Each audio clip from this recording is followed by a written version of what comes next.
তো আমরা এখন এই প্রজেক্টটা রান করে দেখব। আচ্ছা, আমি যে বাটনটা নিয়েছিলাম এই বাটনটা আমি ডিলিট করে দিব। এই যে বাটনটা সিলেক্ট করলাম ইউআই থেকে এবং ডিলিটে প্রেস করব, অথবা এই কোডটুকু সিলেক্ট করে আমরা রিমুভ করে দিব, ঠিক আছে, ব্যাকস্পেস চেপে। বাস দেখেন বাটনটা চলে গেছে এবং শুরুতে যে হ্যালো ওয়ার্ল্ড ছিল সেরকম হয়ে গেছে প্রজেক্টটা। এখন আমি এই প্রজেক্টটাকে রান করব। এই যে এখানে দেখেন রান করার যে অপশনটা আছে এখানে ক্লিক করে, ঘটনা হচ্ছে যে আমাদের তো কোনো ডিভাইস নাই, এই যে এখানে দেখেন নো ডিভাইস লেখা আছে। তো আমাদেরকে কি করতে হবে, একটা ডিভাইস আমাদের অ্যান্ড্রয়েড ফোন কানেক্ট করাইতে হবে, অথবা ডিভাইস ম্যানেজারে যেতে হবে। হ্যাঁ, এই যে নো ডিভাইসে ক্লিক করে ডিভাইস ম্যানেজারে যাব। ডিভাইস ম্যানেজারে গেলে ডান পাশে দেখেন একটা অপশন আসছে, এই যে এখানে ডিভাইস ম্যানেজার, এটা কিন্তু এমনিতেও থাকে। হ্যাঁ, এই ডিভাইস ম্যানেজারে আমরা ক্লিক করে এই যে দেখেন ভার্চুয়াল সেকশনটাতে আমরা ক্রিয়েট ডিভাইস এখানে ক্লিক করব। করার পরে এখানে দেখেন নতুন একটা ডিভাইস কিভাবে আমরা নিতে পারি সেই অপশনটা আসবে। আমরা একটু বড় করে নিই। হ্যাঁ, তো আমরা দেখতে পাচ্ছি ফোন, ট্যাবলেট এরকম আছে। আমরা ফোন নেব। ফোন নেওয়ার পরে আমরা এখানে দেখেন এই যে এখানে প্লে স্টোরের যে আইকনটা আছে, আমরা সাধারণত এটা নেওয়ার চেষ্টা করব। হ্যাঁ, অন্যগুলোর চেয়ে আমরা এটাকে প্রায়োরিটি দিব বেশি, কারণ এটার মধ্যে প্লে স্টোরটা থাকবে, ঠিক আছে। আমরা এটা সিলেক্ট করব। সিলেক্ট করার পরে আমরা নেক্সট দিব। নেক্সট দেওয়ার পরে দেখেন আমাদেরকে অপারেটিং সিস্টেম ডাউনলোড করতে বলবে, আমরা কোন অপারেটিং সিস্টেমটা ডাউনলোড করতে চাই। হ্যাঁ, আমরা 33 পর্যন্ত নিতে পারবো, কারণ আমাদের প্রজেক্টটা সর্বোচ্চ 33 পর্যন্ত এরকমভাবে দেওয়া আছে। তো আমরা 33 দিয়ে বা তার আপারও টেস্ট করা যাবে, সমস্যা নেই, কিন্তু লয়ার টেস্ট করা যাবে না। লয়ার হচ্ছে যে যেহেতু আমাদের প্রজেক্ট 7 পর্যন্ত দেওয়া আছে, তার নিচের ভার্সনগুলো দেখেন ডাউনলোড করতে দিচ্ছে না। আমি হচ্ছে মাঝে মাঝে একটা অপশন 32 দেই। হ্যাঁ, এইটা সিলেক্ট করলাম। তো এখানে যেখানে দেখেন ডাউনলোডের যে বাটনটা আছে এখানে নিলে আইকনটা হাতের মতো হয়ে গেছে, এবং এখানে যদি আমরা ক্লিক করি 32 অর্থাৎ অ্যান্ড্রয়েড 12 এটা কিন্তু ডাউনলোড হবে। হ্যাঁ, এখানে আমি ক্লিক করলাম এবং এখানে দেখেন ডাউনলোড হচ্ছে, ডাউনলোডিং। তো আমার ডাউনলোড হয়ে গেছে।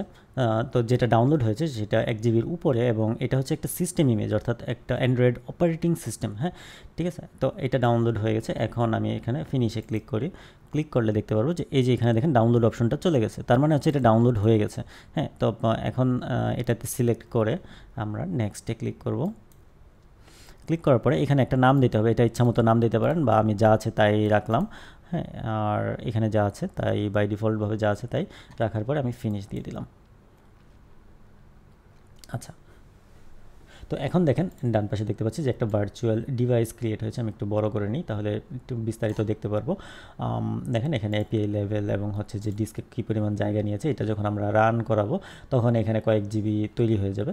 সো তারপর আবার সেটা খালি করার জন্য কিন্তু আমরা এখান থেকে এখানে এই যে ট্রিপল ডট আছে এখানে ক্লিক করে ওয়েব ডাটাতে ক্লিক করলে আবার এই 513 মেগাবাইটে ফিরে আসবে। হ্যাঁ, তো এটা যখন আমরা এই সিস্টেম ইমেজটা যখন আমরা চালাতে থাকবো, ভার্চুয়াল ডিভাইসটা যখন আমরা চালাবো, এটার সাইজ কিন্তু বাড়তে থাকবে।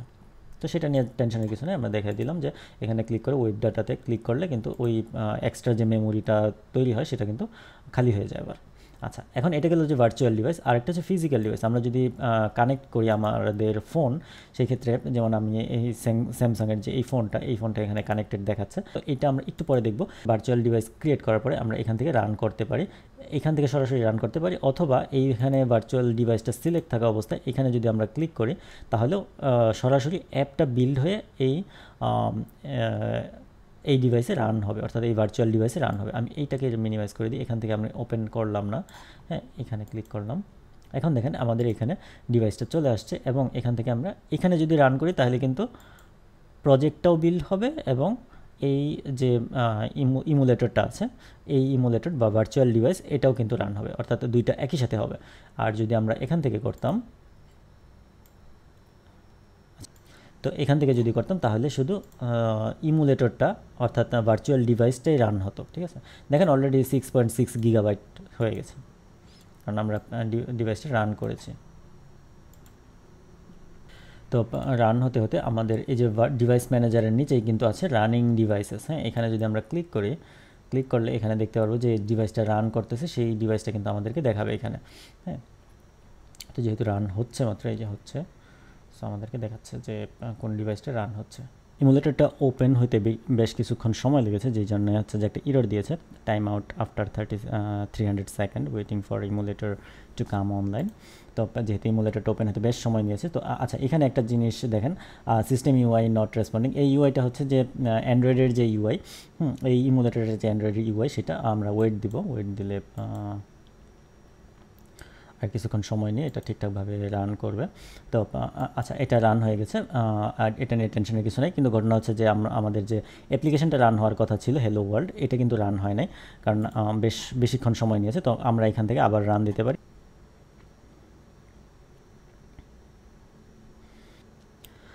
তো যদি কোনো কারণে টাইম আউট হয়ে যায়, তাহলে হচ্ছে যে আবার রান করতে হয়। এখন দেখেন যে পুনরায় এখানে একটা রিফ্রেশের মতো দেওয়া আছে।